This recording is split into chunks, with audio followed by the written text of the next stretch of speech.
Yes, I was over there. Now I'm right here. I've changed my clothes to signify that it's a different year. Cause this show happens over multiple timelines. Like a Tarantino film without the graphic homicides. And far fewer Ford fetish moments. Except for this one. Check 'em out, boys. Opening song, written by me. A singing, dancing piece of shit that you all paid to see. You got it wrong. It's cabaret. Sucked in bad if you thought this would make a good first date. Cause this show is my goddamn magnum opus. You made the choice to be here, so you better fucking focus. And if you'd rather be at home with Married at First Sight, you get the hell out. There'll be no refunds. Terms and conditions. Come on! When purchasing a ticket, always review the event and seat selection. No exchange or refund for misplaced tickets or show content objections. Subject to no conditions. Consumer provisions. Price including taxes. No matter tactic the backing out, you're on crack if you drastically underestimate the power of the written code of practice. As a purple Gen X cis man with an income and a platform, statistically I'm more likely to instigate a shitstorm. But I'm also much more likely to escape without reproach. The system is still stacked my way. That's why I think I can get away with an opening song. Opening song. That's what this is. It even has a key change that's a little hit or miss. Opening song. Right in your face. I couldn't give a flying fuck about my own fan base. I just wanted to sing an opening song. Fuck you. Sing it! Thank you! Thank you! My privilege is your pleasure. Thank you. Ladies and gentlemen, I have a new announcement. We maybe have a new intro for the show, and this is how it sounds.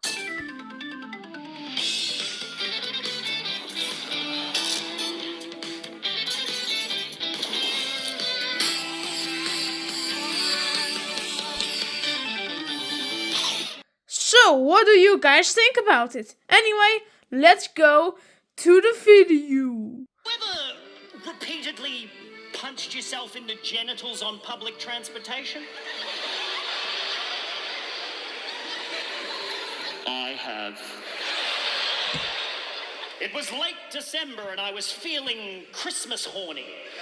I sit down on the bench and I inadvertently knock an empty can of Coke off the end of the bench and it lands on the ground and a couple of European wasps crawl out of it looking for something to kill. I'm not a big fan of the European wasp. First introduced to Australia in 1959, they aggressively took over the landscape, taking more than their fair share and steamrolling anyone who got in their way. Sound familiar?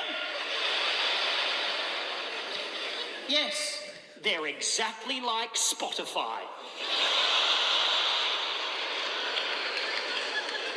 There's something very humbling about a bee sting killing the bee.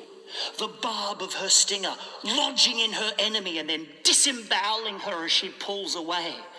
Humble, yet graphically violent. If taken literally, it puts a whole new spin on the Muhammad Ali philosophy, float like a butterfly, sting like a bee, doesn't it? By that logic, he'd throw one punch and then shit his intestines out all over the ring.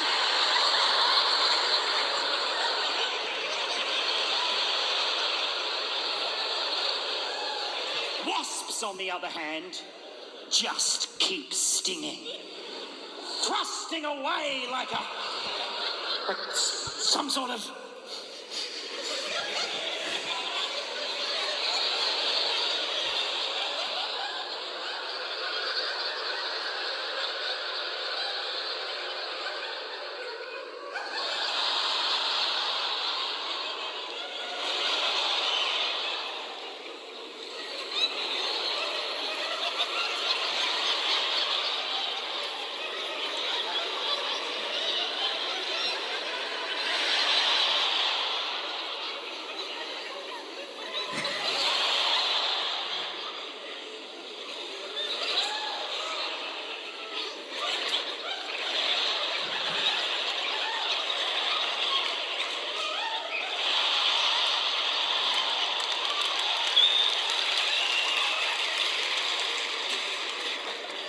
I was writing this bit,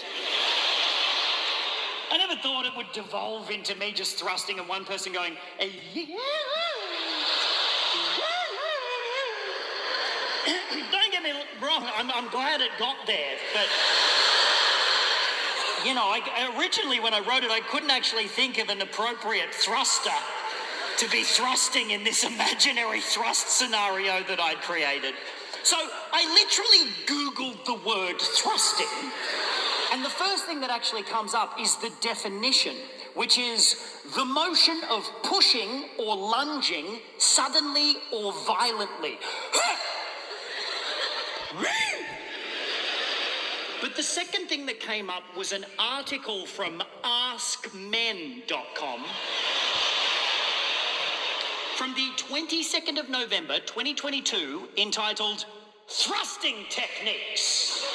Can using different thrusting techniques turn you into a better lover? I'll save you the read. The answer is not really. And I quote from the article, "No amount of memorizing and applying different thrusting techniques can equal the importance of talking to your partner about what they want in bed." Oh yes, it's quite an elaborate description of the word consent, isn't it? But no amount of memorizing. Look, this is a safe space. Melbourne, just by round of applause, who here is currently memorizing thrusting techniques? Anybody?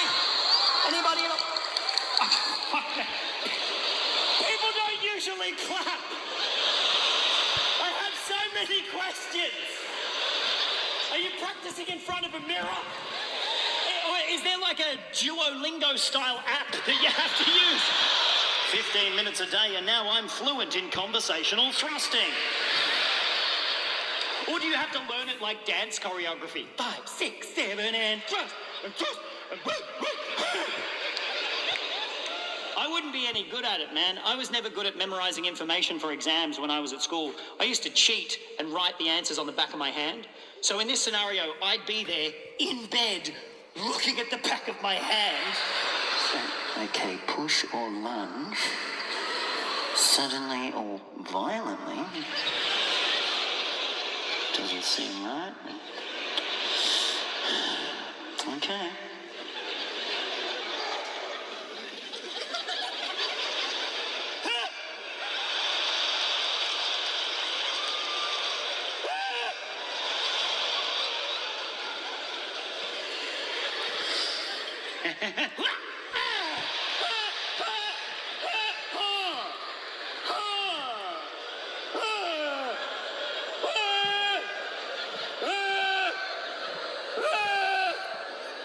This is the rest of the show, by the way.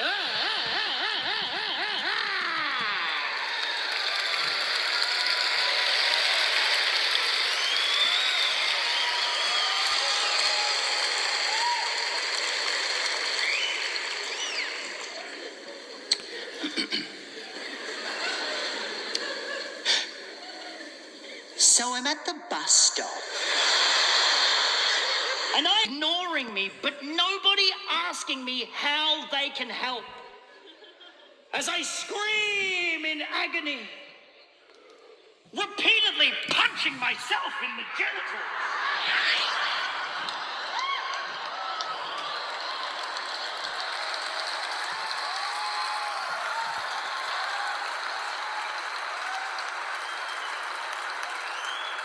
It occurs to me that this is the perfect analogy for American politics. Which is why tonight, I am announcing that I am officially running for President of the United States of America in 2024. Hit it!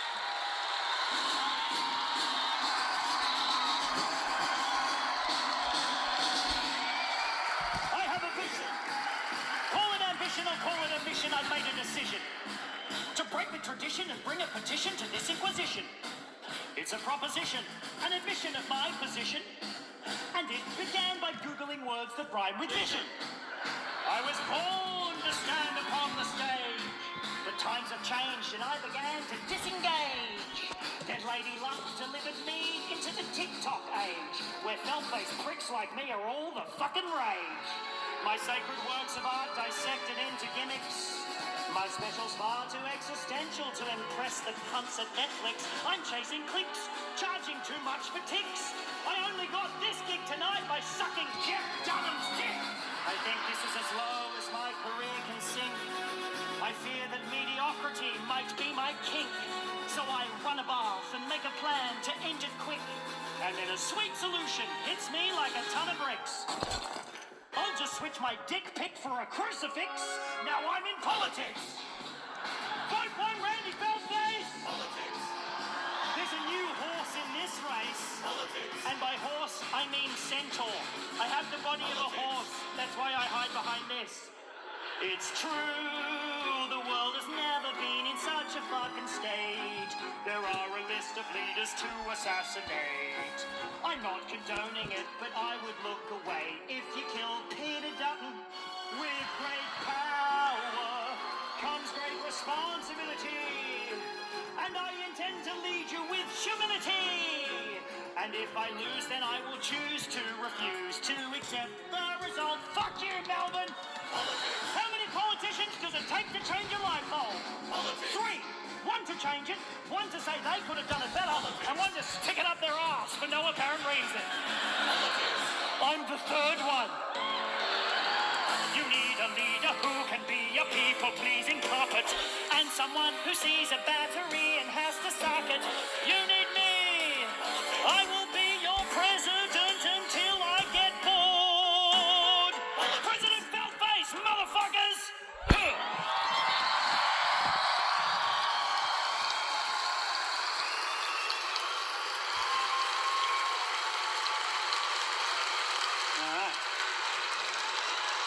All right. Now, the first thing any brand new political party needs is its very own written constitution. And here's one I prepared earlier.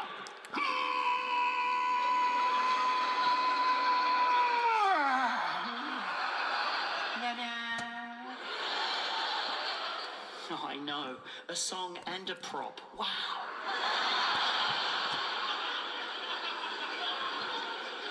No expense spared for the people of Melbourne. Oh, man. I bought this prop this afternoon at the Office Works in Elizabeth Street. First thing I'm going to do when I become president will be to shut down the Office Works on Elizabeth Street. Can't spell customer service without... Okay. Here we go. Feltopia Party objectives. Objective number 1. To cultivate a deep understanding of the true purpose of existence, free from the influence of capitalist ambition or the pursuit of short-term gratification at the expense of the natural world, through the socially disruptive yet peaceful and non-violent undermining of irrelevant and greed-driven economic systems, with an emphasis on inclusivity and equality. Objective number 2. Hand jobs. And those are all of the objectives.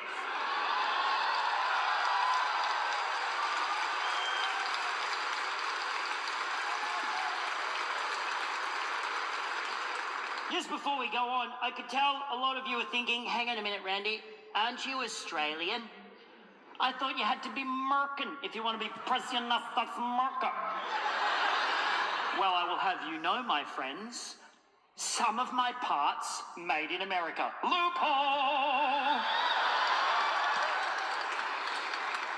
You know, comedians and politicians are very similar. We've both monetized transphobia. We also dance with the distance between cause and effect. Comedians say things on stage that can have a lasting effect.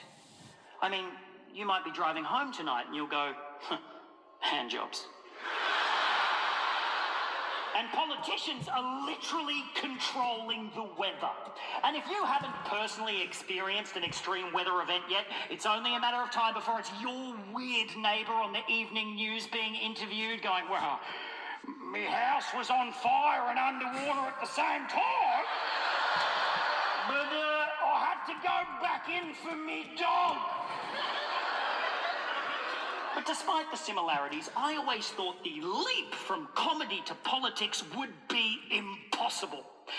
And then a Ukrainian improv comic by the name of Vladimir Zelensky became one of the most charismatic wartime presidents in history, and I was like, oh, maybe I'll give it a shot. Yeah, it doesn't seem so far-fetched for old Randy Fuckface now, does it? Zelensky quit comedy for politics, though, and he's a huge role model of mine. I'm a big fan of the Zelensk. Which is why tonight, I am announcing that I am officially retiring from the comedy business. I'm done. Oh, well, I can't do both, can I? Imagine popping down the Palais on a Friday night to see the president do a tight 10. It'd fucking suck. You'd think it would be good, but it'd be the hackiest, most middle-of-the-road, people-pleasing comedy shit. Folks, don't you hate it when you're trying to get a bill passed through the Senate and you need to go poop? The only motion that needs passing around here is that third coffee I regret having this morning. You know what I'm talking about. Filibuster. Fill a bucket more like it.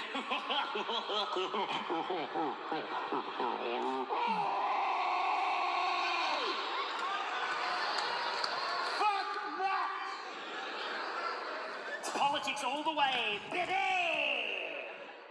Until the inevitable assassination attempt thwarted by the dick pic in my top pocket. Whereupon I shall retire from politics and announce my long-awaited comedy comeback show! Ah, yes, we all love a comedy comeback show, don't we? I thought that he wasn't doing it anymore. But then he's back again. He's doing another one. This one's the same as all of the other ones, but there was a gap in the middle. That's why this one's a comeback one. Comedians always come back. We're like wasps crawling out of tin cans. We just keep thrusting. Even if we get cancelled, there's always an audience, sometimes a bigger one. Thanks, Patreon. But you know, I believe it was Winston Churchill who put it best when he said,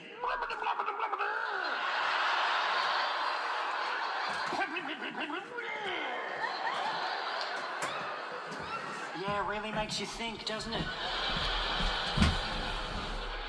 Hello there, what's your name?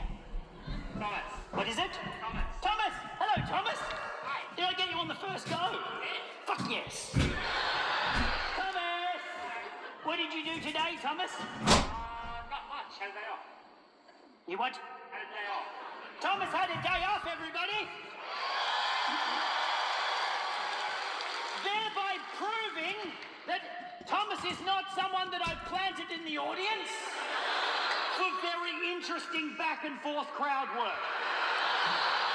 What did you do on your day off, Thomas? Just hung out and I had a job interview. You had a job interview? Now we're getting somewhere. What job are you going for, Thomas? Campaign officer with the Firefighters Union. Say again one more time. Campaign officer with the Firefighters Union. It's a beautiful part of the world, isn't it? Bit confusing. French-speaking Canadians ruled by the Queen of England. Pick a fucking lane. But I was doing shows there, and I was like, I'm not going to seek drugs out, but if somebody offers me drugs, I'll definitely take them. And sure enough, after a show one night, I was approached by some youths. Some youths approached me, and they offered me a brownie. They're very fond of edible drugs in that part of the world. The pot brownie and the hash cookie and the weed cake and the wacky tobacco toasted sangy, and these youths offered me a brownie the size of a fucking John Grisham novel, so I said yes! Thank you, youths! I took it back to my hotel room and I put on some comfortable trousers, put a bit of King Gizzard and the Lizard Wizard on Spotify, and I haven't done drugs for about 9 years at this point, so I didn't want to go too hard. So I just broke off a tiny corner of this massive brownie and just had a little yum, yum, yum, yum. Just a little shnubbity shnum, shum, shum. Tiny little. Because I didn't want to go too hard. But then, after like 10 minutes, nothing happened. So I ate the whole thing. Really fast. Like there were cops at the door. I was like, huh? Oh, no, no, no, no, no.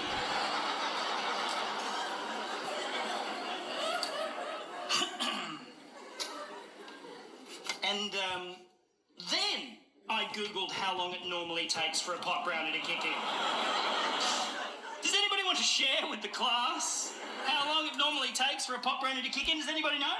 About an hour. Yeah, about an hour. I was like, oh, I'm going to die in this hotel room.